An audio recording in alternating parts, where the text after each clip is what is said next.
I was thinking about going to get one, and I think they read your face to see like your future, like how many children you'll have if you get married. Well, here's the thing. As you've been living your life experience, you have created a vibrational reality that some who are in vibrational alignment can catch a glimpse of.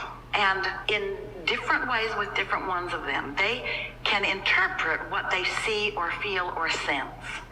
And so the processes they use, like reading your palm or reading cards, they're not getting the information from the palm or from the card.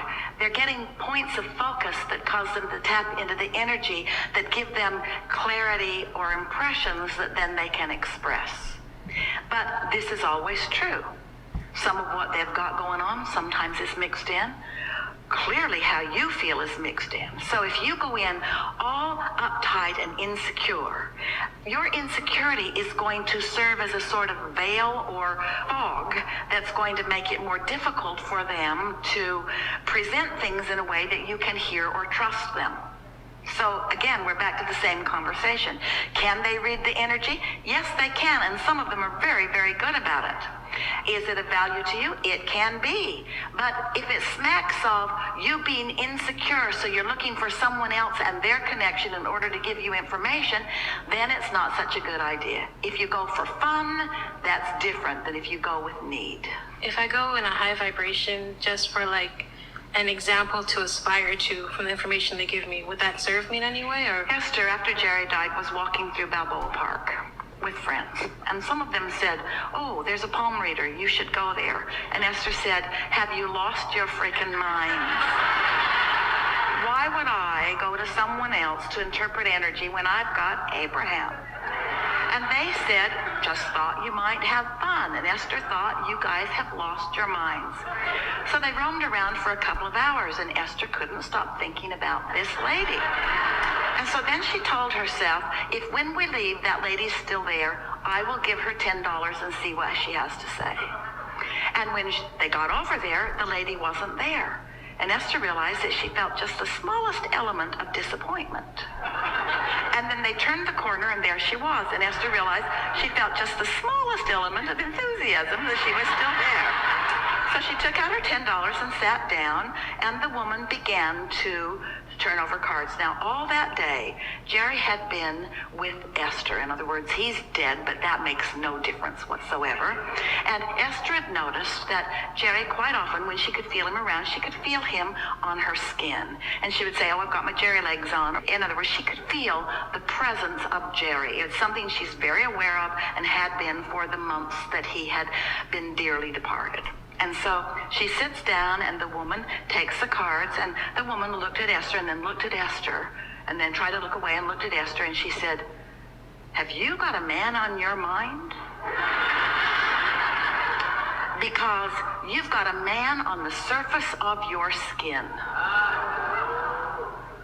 Well, there was no denying that.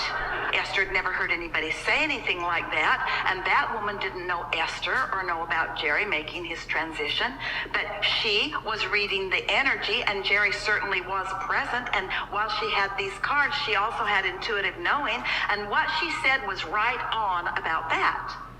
So Esther thought, what else you got? So she turned over a card. Esther doesn't know anything about the tarot cards. She'd never even seen a deck before. She didn't know what any of it meant. While this woman proceeded to tell Esther the most wonderful things. And she said, "And the money. Oh, the money." And Esther's thinking, well, she's got that one right too. And when Esther walked away, she said to the people who were with her, "Well, that's probably the kind of reading that she gives everyone." And all of them said, "No, not so much. That's pretty much the most good news that I've ever heard anyone get, and you seem to get it all." And Esther thought, well, that's about right. That's how it should go. If I create my own reality, then wouldn't it be right that someone would read the reality that I'm creating? And so let's say that there are people who could read your cards. Let's say that there are people that could read your palm. Let's say that there are people that could read your relationship with your vortex. Let's say that they can tell you what you've got going on. Let's say that they really can tap in and they really can tell you what's going on. Well, The thing that we want to ask you is, do you really want to replace your own guidance with someone like that? Do you really want to be roaming around Balboa Park looking for somebody who doesn't even stay in the same spot? She moves around. One day she's there, and one day she's over there, and then she's over there. Sometimes she doesn't even come. What if you need to know? Where did you go? But sometimes I feel so disconnected. It's hard to like get a feel. Well, here's the thing. When you feel disconnected, you don't want a reading. You don't want somebody to say, oh, things are not good for you, because it's only temporary anyway. Why not use your own guidance system? That's like driving around in your car and the gas gauge says you're out of gas and you just go into deep and utter depression. Oh, I wish I hadn't looked. Does anyone have a happy face sticker? I shouldn't have looked over there. Now I can never go anywhere again. Of course it's not like that.